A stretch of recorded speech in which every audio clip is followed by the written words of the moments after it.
Hello friends, मैं CR silver स्वागत करता हूं हमारे ऑनलाइन पोर्टल अल्फाबेट 27 ई एकेडमी पे। कल के वीडियो में मैंने आपको बताया था कि आप किसी भी एग्जाम की तैयारी कर रहे हो उसके लिए सिलेबस क्या रहेगा। आज हम आपके लिए दूसरा वीडियो लेके आ रहे हैं। इसमें आप लोगों के लिए एक बहुत ही बड़ी खुशखबरी है कि दिल्ली पुलिस कांस्टेबल अपनी वैकेंसी डिक्लेयर कर रहा है। इस कोरोना काल में जब पढ़ाई बिल्कुल ठप सी पड़ी हुई है तो वो कहते हैं ना कि डूबते को तिनके का ही सहारा बहुत है। तुम लोगों के लिए तो पूरी नाव आई है। इस बार जम के तैयारी करना है। बहुत बड़ी वैकेंसी है, लगभग 6000 पदों के लिए आपकी वैकेंसी आई है दिल्ली पुलिस में। बहुत बड़ी वैकेंसी है। दिल्ली पुलिस है वो आपके केंद्र सरकार के अधीन होती है, तो उस वैकेंसी की मैं आपसे चर्चा करूंगा। इस वैकेंसी में बाकी वैकेंसी से अलग क्या है, सबसे इंपॉर्टेंट है कि दिल्ली पुलिस कांस्टेबल में अगर आप फॉर्म अप्लाई कर रहे हो तो आपके पास ड्राइविंग लाइसेंस होना जरूरी है। अब बहुत सारे स्टूडेंट्स को इश्यू है कि अब हमारे पास ड्राइविंग लाइसेंस नहीं है, तो कोई फिक्र की बात नहीं है। मैं आपको बताऊंगा कि अब आपको उसके लिए क्या करना पड़ेगा। ठीक है, तो कितनी वैकेंसी है, कब फॉर्म शुरू होंगे, इसकी प्रोसेस क्या है, कौन कौन फॉर्म भर सकता है, एजुकेशनल क्वालिफिकेशन क्या है, इन सब पे मैं आज आपसे डिस्कस करूंगा। ठीक है, तो उससे पहले काफी कल से आप लोग देख रहे होंगे कि एक जो आपका एक वायरल हो रहा है जिसके अंदर दिल्ली पुलिस हेडक्वार्टर है उन्होंने एसएससी को लेटर का एसएससी एग्जाम करवाएंगे। आपकी जो दिल्ली पुलिस कांस्टेबल की वैकेंसी है उसका एग्जाम है वो एसएससी के थ्रू होता है। ठीक है, तो वो लेटर है, आप लोगों ने देखा होगा कि 5846 पदों के लिए आपकी वैकेंसी है। सिलेबस आपका वो का वो रहेगा। आप बहुत सारे लोग रेलवे ग्रुप डी की तैयारी कर रहे हैं, एनटीपीसी की तैयारी कर रहे हैं, राजस्थान पुलिस कांस्टेबल, पटवार है, एसएससी सीपीओ, अदर एग्जाम जो भी है वो का वो हूबहू सिलेबस इसमें मिलेगा। तो ऐसा कुछ भी नहीं है कि अपन को कुछ स्पेशली पढ़ना पड़ेगा इसके लिए। पर कल भी मैंने कहा था टारगेट आपका जो है उस पर फोकस कीजिए। अगर आपका पुलिस टारगेट है दिल्ली पुलिस से बेटर आपके पास कोई ऑप्शन नहीं है, तो इस पर बहुत अच्छे से आपको मेहनत करनी है। चलो पदों का विवरण देखते हैं। आप लोग देख रहे हो कि टोटल वैकेंसी आपकी 5846, जिसके अंदर पुरुषों की 3433 है, एक्स सर्विसमैन के लिए 226 और 243, एक कमांडो की वैकेंसीज है, एक अदर्स वैकेंसी जो है आपकी, और उसके अलावा कांस्टेबल फीमेल 1944 है। कैटेगरी वाइज बांटा गया है। आपका जो नोटिफिकेशन जारी होगा उसमें आपको मिल जाएगा। हाँ, उम्र में छूट कैसे मिलेगी, किसको मिलेगी, वो मैं आपसे आगे डिस्कस करूंगा। टोटल पद है आपके 5846। बहुत बड़ी वैकेंसी है भाई, इस पर गौर कीजिएगा। ठीक है, हाँ, एजुकेशनल क्वालिफिकेशन जो आपकी शैक्षणिक योग्यता है वो पिछली बार की तरह इस बार भी जो है वो 10+2। किसी भी रिकॉग्नाइज्ड बोर्ड से आप 12वीं पास हो, इसके अलावा एक्स्ट्रा कुछ भी नहीं है। कोई कंप्यूटर कोर्स वगैरह की जरूरत नहीं है। हाँ, ड्राइविंग लाइसेंस का इश्यू जरूर है, उस पर अपन डिस्कस करते हैं आगे।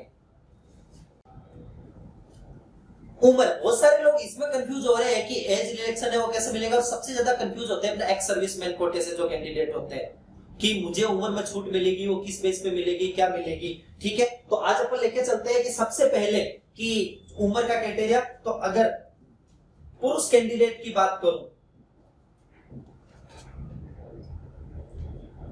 तो 18 से 21, जनरल कैंडिडेट्स जो है कैटेगरी के उनके लिए बात कर रहा हूं मैं। और अगर फीमेल की बात करूं तो 18 से 25। अब उम्र में छूट कैसे मिलेगी? उम्र छूट है वो फिक्स है। एससी और एसटी कैंडिडेट के लिए आपकी 5 साल की आयु सीमा में छूट है। अधिकतम आयु सीमा में छूट है कि भाई जैसे 18 से 21 है, तो अगर ओबीसी का कैंडिडेट है तो 18 से 24 हो जाएगा, और अगर एससी एसटी का है तो 18 से 26 हो जाएगा। ठीक है, फीमेल कैंडिडेट के लिए 18 से 25 है, उसमें 5 और 3 साल आप जोड़ लो कि भाई किस केस पे रहेगा। हाँ, अब आते हैं, बहुत सारे लोग कंफ्यूज रहते हैं एक्स सर्विसमैन कोटे से। आपका जो रिटायरमेंट होता है उससे आपकी आयु सीमा होती है वो निर्धारित होती है। अगर आप ओबीसी कोटे से हो तो 3 साल आप ओबीसी का मान लो, 3 साल आप अपना एक्स सर्विसमैन कैटेगरी का मान लो। और अगर आप एससी कोटे से हो तो 5 साल आपका एससी कैटेगरी का मान लो, 3 साल आपका रिजर्वेशन कोटा है जो एक्स सर्विसमैन का, उससे मान लो तो आपको 8 साल की छूट मिलेगी। ठीक है, नोटिफिकेशन में ये सारी डिटेल दी हुई होगी। आपकी जो अगर अभी आपका वैकेंसी डिक्लेयर होता है तो आपकी जो आयु की गणना होगी वो होगी 1 जनवरी 2021 से। ठीक है, हाँ, अब बात कर रहे हैं ड्राइविंग लाइसेंस की, जो सबसे बड़ा मुद्दा है। जिन लोगों के पास लाइसेंस है कोई इश्यू नहीं है, जिन लोगों के पास लाइसेंस नहीं है आज लोग आप मतलब जितना जल्दी हो सके इसको अप्लाई कीजिए। जब आप फॉर्म भर रहे हो लाइसेंस की कोई जरूरत नहीं है, पर जिस टाइम आपका फिजिकल होगा उस टाइम जब आपके डॉक्यूमेंट वेरिफिकेशन किया जाएगा फिजिकल के साथ ही, तो उस टाइम आपसे लाइसेंस जरूर मांगा जाएगा। इतना टाइम नहीं लगता है लाइसेंस को बंद कराने में, तो ये तो कोई इश्यू ही नहीं है कि मेरे पास लाइसेंस नहीं है तो मैं क्या करूं। अगर फॉर्म आपके कल से भी शुरू होते हैं कोई इश्यू नहीं है। फिजिकल के टाइम, हाँ दिल्ली पुलिस में ये बात ध्यान रखिएगा, फिजिकल आपका पहले होता है, रिटर्न का एग्जाम आपका बाद में होगा। तो ड्राइविंग लाइसेंस जो है वो एक बात आप ध्यान रखिए कि जब भी आपका फिजिकल होगा उस टाइम आपको इसकी जरूरत पड़ेगी। जो आपका पीईटी टेस्ट होगा उस टाइम आपको इसकी जरूरत पड़ेगी। तो जिन भी कैंडिडेट्स के पास, जो लोग डिफेंस की तैयारी कर रहे हैं और अब तक लाइसेंस नहीं है, तो आप शीघ्र जितना जल्दी हो सके आप अपना लाइसेंस बनाइए। लाइट लाइसेंस मांगा है, कोई इश्यू नहीं है, नॉर्मली जो सबसे पहले बनता है वही काम आएगा। चलो आगे बढ़ते हैं। अब बात करते हैं कि फिजिकल में क्या क्या होगा। एक चीज मैं आपको बता देता हूं, लगभग 60% लोग दिल्ली पुलिस के फिजिकल में फेल होते हैं। 60% से भी ज्यादा। इतना कोई मुश्किल टफ फिजिकल नहीं है, फिर भी पता नहीं। और इसी कारण इसकी कट ऑफ, मैंने आपको कहा कि कट ऑफ हाई नहीं जाती है। 70 नंबर 75 नंबर तक आपका सिलेक्शन हो जाता है, और वो भी विदाउट नेगेटिव मार्किंग।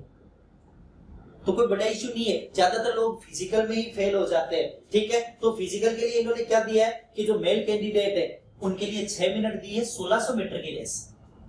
1600 मीटर की आपकी दौड़ होगी, जिसके लिए जो मेल कैंडिडेट है उनको 6 मिनट दिए, जो फीमेल कैंडिडेट है उनको 8 मिनट दिया है। और जो एक्स सर्विसमैन कोटे से आएंगे, अगर उनकी उम्र 40 साल से कम है तो 7 मिनट, और 40 साल से ज्यादा है तो 8 मिनट। इस चीज पे भी गौर कीजिएगा आप थोड़ा सा। सबसे ज्यादा लोग इसी में फेल होते हैं, रेस में। तो इसकी प्रैक्टिस भी आपकी अच्छी होनी चाहिए। इसके अलावा लॉन्ग जंप और हाई जंप है, दोनों के 3-3 अटेम्प्ट मिलते हैं। लॉन्ग जंप आपका 14 फीट का है, कोई मुश्किल नहीं है, इजीली कर लोगे। मैंने कहा जो फेल होगा वो रेस में होगा। लॉन्ग जंप, हाई जंप है वो आपका 3 फीट और 9 इंच का, 3.25 फीट का है, कोई इश्यू नहीं है, ये भी हो जाएगा। और महिलाओं के लिए 10 फीट का लॉन्ग जंप है और 3 फीट का हाई जंप है, तो इनमें कोई इश्यू नहीं है, ये आप लोग कर लोगे। रेस पे थोड़ा सा गौर कीजिएगा। ठीक है, फिजिकल अगर आप पास होते हो। इसके अलावा फिजिकल में नॉर्मली हाइट टेस्ट है, वो भी आपको, जो मेल कैंडिडेट है उनके लिए हाइट 170 सेंटीमीटर होनी चाहिए। अगर एसटी कैंडिडेट है तो उनके लिए 165 की है। फीमेल कैंडिडेट की हाइट 157 है, एसटी कैंडिडेट है तो 155 है। चेस्ट है सीने का फुला हुआ, मेल कैंडिडेट के लिए 81 से 85 होना चाहिए।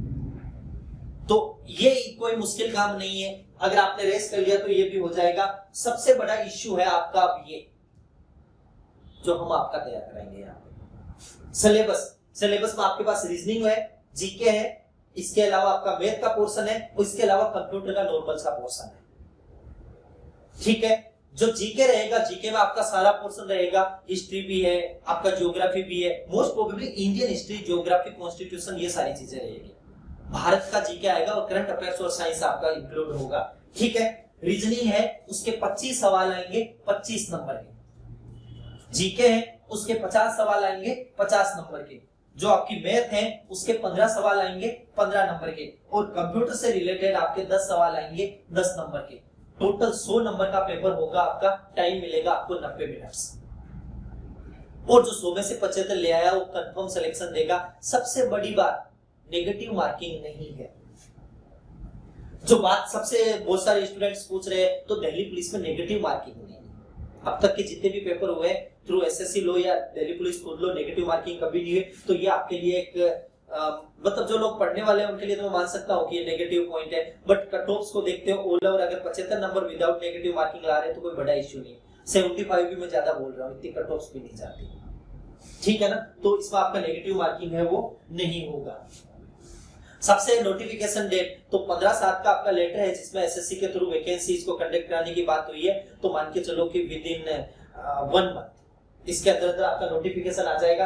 और दिल्ली पुलिस की जो भी एग्जाम अब तक हुई है वो सारे बड़े फास्ट हुए। आपके नोटिफिकेशन के मान के चलो कि लगभग 2 महीने बाद फिजिकल शुरू कर देते हैं वो लोग, और उसके लगभग 1 या 2 महीने बाद एग्जाम करवा देते हैं।